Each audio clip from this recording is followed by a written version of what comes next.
having a couple kids of my own, I know that having kids is not a financial decision.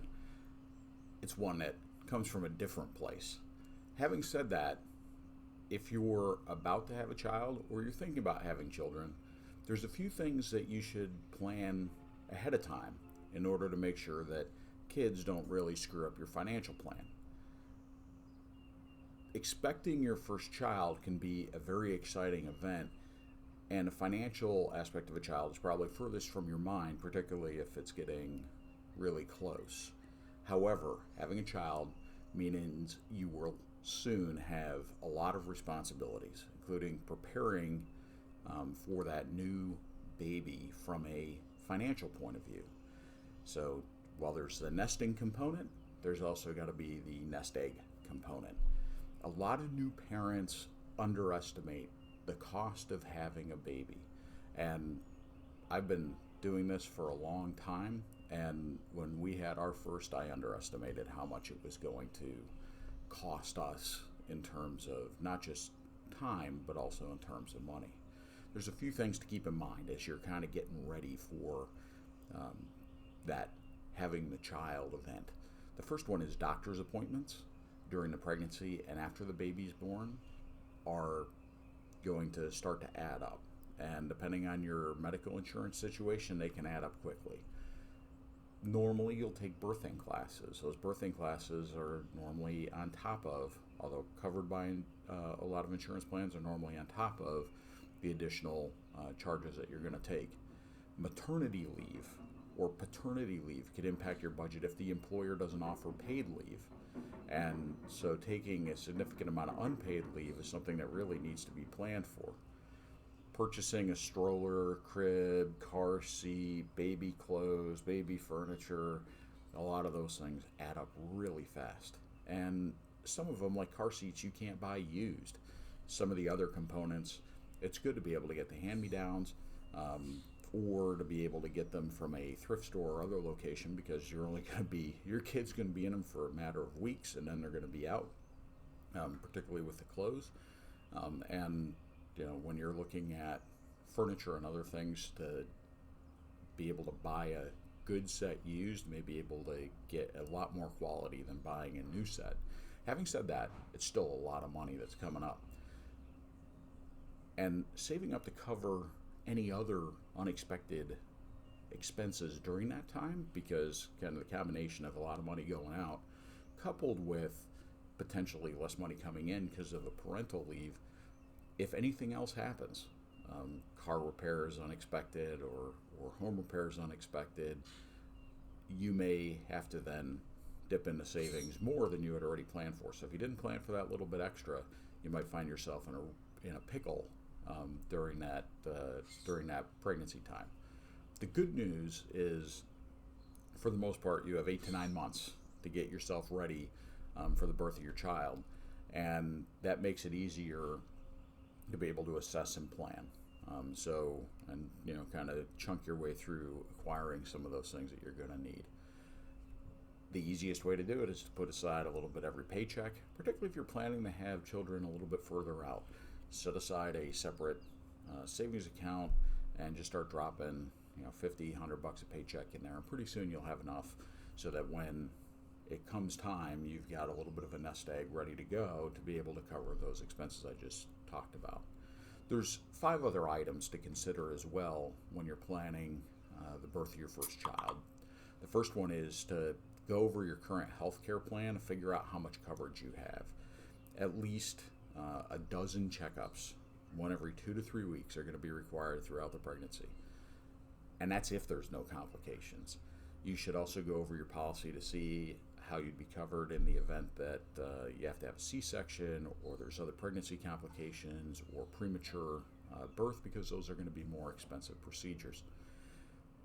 The second is open a healthcare savings account, make regular contributions. Those contributions are tax deductible, and it's a good way to cover part of the cost of pregnancy and delivery. Healthcare savings accounts, HSAs, can be some of the most tax advantaged savings vehicles that we have today, so it makes sense to utilize them at this point. If you're the expectant mother, You may have to put your career on hold for a while. You may want to, you may need to, depending on kind of the situation that you're in. If you work for a company with less than 30 employees, your employer in most states is not required to offer paid maternity leave. And so talk to your employer to find out if you can count on getting your job back after maternity leave, whether that maternity leave is going to be paid, and work with them to try and come up with a plan that makes sense.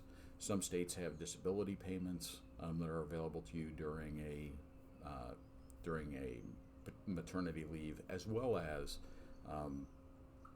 there may be other paid maternity leave requirements depending on the state you live in, but know those things going into it so that you can plan accordingly.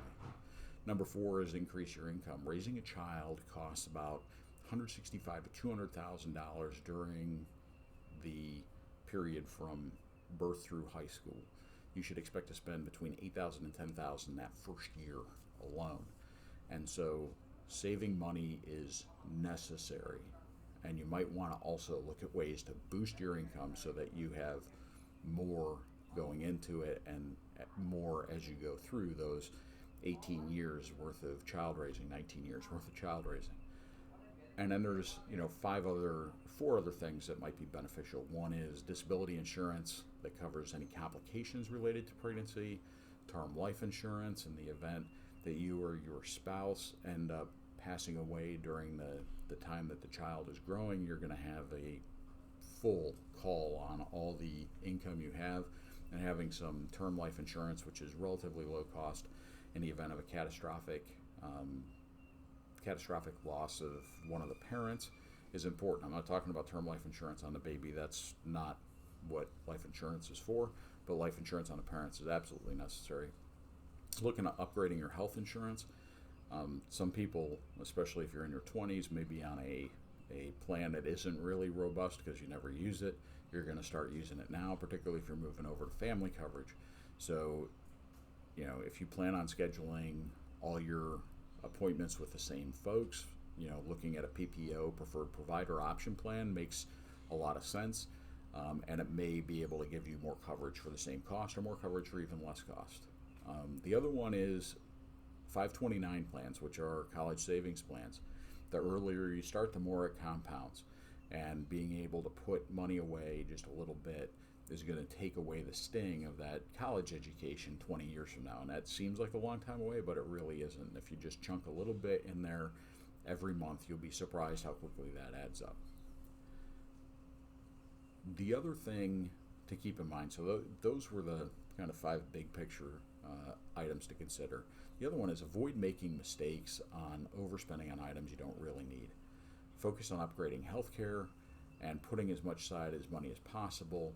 Shopping for really good deals on baby essentials, especially on furniture, which you can get used, and clothes, which you can get used. I know it's like, oh my God, I want the best for my kid.